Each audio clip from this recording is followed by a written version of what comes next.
পরীক্ষায় দেখে দেখে লিখতে গিয়ে যখন নিজেই ফেঁসে যাই। যা কোয়েশ্চেন এসেছে মোটামুটি আমি তো কিছুই পারবো না, কি যে করব। বাবা, দিশা এবারে ওরকম খাতাটা খুলে লিখছে, কি ব্যাপার? ও তো ওরকম খাতা খুলে লেখে না, নিশ্চয়ই আমাকে দেখাবে বলে ওরকম ভাবে লিখছে।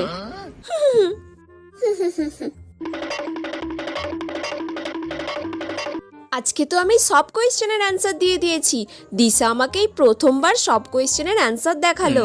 দিশা মনে হয় খুব ভালো মেয়ে হয়ে গেছে। রে দিশা, আজকে তুই ওরকম খাতাটা খুলে খুলে লিখছিলিস? তুই তো সবসময় চাপা দিয়ে লিখিস। হ্যাঁ, চাপা দিয়ে লিখে কি করব?